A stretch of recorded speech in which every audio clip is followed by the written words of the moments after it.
सुबह का टाइम घर का सबसे इम्पोर्टेंट टाइम होता है। अगर सुबह थोड़ी सी भी प्लानिंग हो जाए ना, तो पूरा दिन ना हल्का निकलता है। तो अगर सुबह उठते ही मोबाइल छोड़ के आप 2-3 मिनट शांत बैठकर ये सोच लें, तो यानी कि पूरे दिन की प्लानिंग कर लें कि सबसे जरूरी काम कौन सा है, तो इससे दिमाग क्लियर रहता है और सुबह की जल्दी जल्दी में ना गुस्सा नहीं आता है। और फिर एक छोटा सा काम जो आप सबसे पहले कर लीजिए, वो है आप बेड ठीक कर सकते हैं, अपने पौधों को पानी डाल सकते हैं। ये छोटे लेकिन इम्पोर्टेंट काम है जो अगर सुबह में छोड़ दो ना, तो फिर छूट ही जाते हैं। और जब ये काम कर लीजिए तो फीलिंग अच्छी आती है और ये फील होने लगता है कि हाँ, अब दिन शुरू हो गया है। और उसके बाद जब किचन में जाए तो पैनिक नहीं करना चाहिए। अब रोज परफेक्ट और स्पेशल खाना बनाना जरूरी तो नहीं है और ना ही ये पॉसिबल है। हाँ, सिंपल प्लानिंग से काम आसान हो जाता है और हमारा टाइम भी बचता है। और सुबह 10 मिनट ना थोड़ा सा शांति से बैठकर या तो आप ब्रीदिंग एक्सरसाइज कर लीजिए या थोड़ी सी स्ट्रेचिंग कर लीजिए। ये आपके टाइम को ना प्रोडक्टिव बनाएगा, आपका पूरा दिन एनर्जेटिक रहेगा। अब जहाँ तक बात है पैनिक होने की या स्ट्रेस लेने की, तो ये कोई एक दिन में नहीं आता। ये धीरे धीरे जमा होता रहता है, कपड़ों के साथ, बर्तन के साथ और मन के कोने में ये सब स्टोर होता रहता है। और स्ट्रेस तब होता है जब घर का काम कभी खत्म ही नहीं होता और ऊपर से लगता है कि ये सब सिर्फ मुझे ही क्यों करना पड़ता है। कभी बच्चों की टेंशन, कभी पैसों की टेंशन, कभी अपने हेल्थ की टेंशन, और हम बोलते भी कुछ नहीं है, बस अंदर ही अंदर सब संभालते रहते हैं, मुस्कुराते रहते हैं। सोल्यूशन बहुत बड़े बड़े नहीं है इसके लिए, छोटी छोटी आदतें हैं जो इन्हें सुधारने के लिए काफी हैं। जैसे कि काम करते हुए ना हर बात सोचना बंद कर दीजिए। जैसे आप चाहे बर्तन धो रही हैं या कपड़े धो रही हैं, चाहे खाना बना रही हैं, तो उस टाइम जो काम कर रही हैं सिर्फ उसी पे ध्यान दीजिए। कल की टेंशन या बाद की टेंशन को बाद में देखेंगे, अभी जो चल रहा है उसी पे ध्यान दीजिए। और दूसरा है कि अपनी थकावट को इग्नोर मत कीजिए। थक गए हैं तो 10 मिनट बैठना जरूरी है, ये कमजोरी नहीं होती। तभी तो आप आगे का काम कर पाएंगी, मैनेज कर पाएंगी। और तीसरा है कि हर चीज परफेक्ट होनी जरूरी नहीं है। आजकल ना एक बहुत एंजाइटी होती है लेडीज में कि हर काम परफेक्ट होना चाहिए। कभी सिंपल खाना भी बना लीजिए, कभी घर को थोड़ा सा उल्टा पुल्टा रहने दीजिए। दुनिया खत्म नहीं हो जाएगी, आपका घर घर ही रहेगा। कोई शोकेस नहीं है जो पूरे टाइम रेडी टू वेलकम हो, ऐसा जरूरी नहीं है। और सबसे इम्पोर्टेंट, रोज किसी एक से अपने दिल की बातों को शेयर कीजिए, चाहे वो आपके हस्बैंड हो, अगर बच्चे थोड़े बड़े हैं तो आप उनसे भी बात कर सकती हैं, आपके फ्रेंड, या फिर कोई नहीं है तो आप खुद से भी कर सकती हैं। चुप रहकर स्ट्रांग बनना सबसे ज्यादा स्ट्रेस देता है, इसलिए अपने दिल की बातें कहना सीखिए। क्योंकि घर चलाना एक बहुत बड़ी जिम्मेदारी है, लेकिन खुद को भूल जाना उसका सलूशन नहीं होता है। अगर मन हल्का होना, तभी आपका घर भी अच्छे से चल पाएगा। और मेन तो हमारा यही कंसर्न रहता है ना कि मेरा घर अच्छे से चले, बच्चे सही रहें। तो घर का माहौल ठीक तभी रहेगा जब आप अंदर से और फिजिकली फिट रहेंगी, हेल्दी रहेंगी। घर का काम करते हुए खुद का ख्याल रखना कोई अलग काम नहीं होता, बस प्रॉब्लम ये होती है कि हम सोचते हैं कि बाद में करेंगे और वो बाद में ना कभी आता ही नहीं है। मैं भी पहले ऐसे ही करती थी कि सब बाद में होगा। अब क्या है ना, सुबह उठते ही हम सीधा काम में लग जाते हैं, चाय, टिफिन, बर्तन, बच्चे, और खुद के लिए 2 मिनट भी नहीं हो पाता। तो अब ना एक छोटी सी आदत मैंने अब बना ली है कि उठते ही 1 गिलास वार्म वाटर में जरूर लेती हूँ। बैठ के उसे, भले ही मुझे 2 मिनट 3 मिनट लग जाए, बट बैठ के उसे आराम से पीती हूँ। इससे बॉडी को ये सिग्नल मिलता है कि हाँ, मुझे भी देखा जा रहा है, मेरा भी ख्याल रखा जा रहा है। आप सबके लिए खाना बनाती हैं तो सबका टेस्ट आपको पता है, उसके हिसाब से ही खाना बनाती हैं। लेकिन खुद बैठ के बाद में खाना खाती हैं, सबके खाने के बाद। लेकिन बीच बीच में ना आप थोड़ा बहुत कुछ लेते रहिए, ताकि आपका जो एकदम लंबा गैप ना हो जाए। ऐसा ना हो कि 4-5 घंटे का गैप सुबह हो जाए, आप दोपहर में अपना खाना खा रही हैं, आपने ब्रेकफास्ट स्किप कर दिया। लेकिन ये ठीक नहीं है, बीच में थोड़ा बहुत कुछ कुछ लेते रहिए, पानी प्रॉपर लीजिए। कोई परफेक्ट टाइमिंग नहीं है, लेकिन ऐसा करने से आपकी बॉडी को ना एनर्जी मिलती रहती है काम करने के लिए। और रोज का खाना 5 आइटम में डिवाइड कर दीजिए। हर काम को परफेक्ट करना जरूरी नहीं होता है। आप चाहे खाने को ही ले लीजिए, हर रोज आप परफेक्ट खाना नहीं बना सकती। कभी कभी ऐसे भी चीजें आप बनाइए जो आसानी से बन जाती हों, जिससे आपको थोड़ा सा रिलैक्स मिले। कभी कभी दाल चावल भी सेल्फ केयर ही होता है।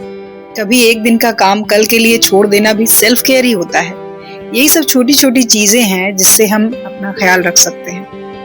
और काम करते करते ना काम के बीच में थोड़ा ब्रेक भी होना चाहिए। हम सोचते हैं कि ब्रेक का मतलब आधा घंटा, 1 घंटा, ऐसा नहीं है। बर्तन धुलने के बाद 2 मिनट चुपचाप बैठ सकते हैं, या फिर झाड़ू लगाने के बाद बालकनी में खड़े हो जाइए। ये भी ब्रेक ही है, बस छोटे छोटे ब्रेक जो आपको बीच बीच में एनर्जी देते रहते हैं। और अगर आप ब्रेक ले भी रही हैं तो सिर्फ फोन में स्क्रॉल मत करिए, उसे थोड़ा सा अपने लिए भी यूज करिए। फोन सिर्फ दूसरों के स्टेटस देखने के लिए नहीं होता, दूसरों की लाइफ इंस्टाग्राम पे, फेसबुक पे देखने के लिए नहीं होता। कभी अपना फेवरेट कोई म्यूजिक हो, भजन हो, गाने हो, जो भी आपको पसंद हो, सिर्फ 5 मिनट के लिए उसे सुनिए। ये आपके माइंड को रिलैक्स करता है, इससे हमारा मन हल्का हो जाता है। और थकान अगर हो जाए ना तो ज्यादा स्ट्रांग बनने की ना ये जो हमारी एक्टिंग है, इसी ने सबसे ज्यादा हमारा बेड़ा गर्क करके रखा है। कभी ऐसा दिन भी आता है जब बॉडी बोलती है कि बस उस दिन खुद से ये मत कहिए कि मुझे तो सब कुछ करना ही पड़ेगा, ये मेरा ही काम है। अगर बॉडी आपको कह रही है थोड़ा सा रुक जाइए, थोड़ा सा रिलैक्स कर लीजिए, घर ठीक ठाक चलता ही रहता है, आप उसे मैनेज कर ही लेती हैं। और कई बार ऐसा होता है ना कि हम अपने मन की बात मन में ही रखते हैं, बोलना नहीं चाहते या बोलने से डरते हैं, या फिर कई बार ये सोचते हैं कि अगर हम बोलेंगे तो लोग क्या कहेंगे। अगर किसी ने हमें कुछ कह दिया, हमें बुरा लगा, तो हम सामने जो उसने बोला उसी के बारे में सोचते हैं कि अगर मैंने कोई जवाब दिया तो कहीं उससे ना बुरा लग जाए। इस चक्कर में हम उन्हें कुछ नहीं बोलते, चुप रहते हैं। लेकिन थोड़ा सा बोलना भी जरूरी होता है, क्योंकि आप अगर सब कुछ सुनती रहेंगी तो बोलने वाले बोलते रहेंगे। उनके मन में आपके लिए बहुत सारी गलतफहमियां हो जाएंगी कि आप कुछ बोल नहीं सकती, आप कमजोर हैं, या फिर उनका कहना बिल्कुल सही है क्योंकि आप हर बार गलत होती हैं। ये मैसेज उनके पास इस तरह से नहीं जाना चाहिए। अपना ख्याल रखने का ये भी एक तरीका है। एक स्मार्ट होम मेकर बनना मतलब ये नहीं होता कि घर हमेशा परफेक्ट दिखे या फिर हम बिना थके सब कुछ करते रहें, काम बिल्कुल परफेक्टली होता रहे। बल्कि स्मार्ट होम मेकर वो होती है जो घर संभालते संभालते खुद को पूरी तरह से इग्नोर नहीं करती। सबसे पहले ना एक बात समझनी पड़ती है कि हर काम खुद करना स्मार्टनेस बिल्कुल नहीं होती। स्मार्टनेस होती है काम को समझना और जहां हो सके वहां थोड़ा सा बांट भी लेना। रोज हर चीज परफेक्ट करने की जरूरत तो नहीं होती। कभी सिंपल खाना, कभी सिंपल काम, ये लेजीनेस नहीं है, ये प्रैक्टिकल सोच होती है। तो स्मार्ट होम मेकर अपना दिन काम के हिसाब से नहीं, अपनी एनर्जी के हिसाब से चलाती है। जब बॉडी एक्टिव है तब हैवी काम कर लेती है, और जब थकावट हो तो थोड़ा सा लाइट मोड भी चलता है। और दूसरों से कंपैरिजन करना सबसे ज्यादा एनर्जी वेस्ट करने वाली चीज है। हम दूसरों से अपनी कंपैरिजन बहुत ज्यादा करते हैं। सोशल मीडिया पर जो भी दिखता है वो पूरी तरह से रियलिटी नहीं होती।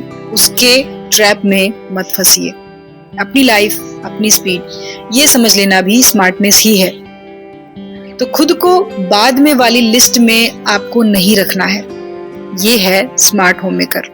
टाइम पे पानी पीना है, टाइम पे खाना खाना है, थोड़ा सा रेस्ट करना है। ये लग्जरी नहीं होती, ये आपकी जरूरत है जिसे आपको पूरा करना पड़ता है। हर दिन स्ट्रांग होना जरूरी नहीं होता।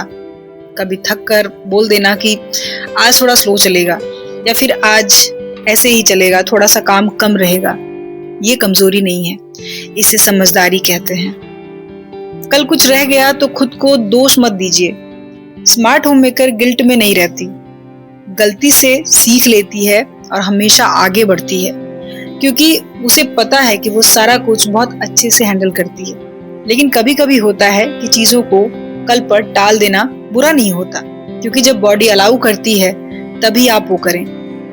और घर को प्रेशर से नहीं बल्कि सिस्टम से चलाना सीखिए। एक छोटी सी लिस्ट, सिंपल रूटीन दिमाग को बिल्कुल हल्का रखता है और काम आसान लगने लगता है। यही तो होती है ना छोटी छोटी टिप्स जो आपकी स्मार्टनेस को दिखाती हैं। और स्मार्ट होम मेकर बनना किसी एक दिन में नहीं होता, ये रोज की छोटी छोटी आदतों से बनता है। और ये याद रखिए कि स्मार्ट होने का मतलब परफेक्ट होना तो बिल्कुल नहीं है। स्मार्ट होने का मतलब है खुद के साथ थोड़ा समझदार होना, थोड़ा सा अपनी केयर करना। अगर ये बातें आपको थोड़ी सी भी अपनी लगी हो ना, तो वीडियो को लाइक जरूर कर देना, ताकि मुझे भी पता चले कि मैं सही जगह पर बात कर रही हूँ। और अगर आप भी एक होममेकर हैं और ऐसी रियल लाइफ बातें सुनना पसंद करती हैं, तो चैनल को सब्सक्राइब जरूर कर लीजिए, क्योंकि हम यहाँ पर ऐसी ही बिल्कुल सीधी और सिंपल बातें करते हैं। तो परफेक्ट नहीं, पीसफुल होना असली स्मार्टनेस होती है। घर संभालते संभालते खुद को भूलना स्मार्ट होना नहीं होता। थोड़ा खुद के लिए रुक जाना भी काम का ही हिस्सा है। हम सब सीख रहे हैं अपनी स्पीड पे। तो चलिए, आज का व्लॉग यहीं खत्म होता है। मिलते हैं नेक्स्ट व्लॉग में। तब तक टेक केयर, बाय बाय।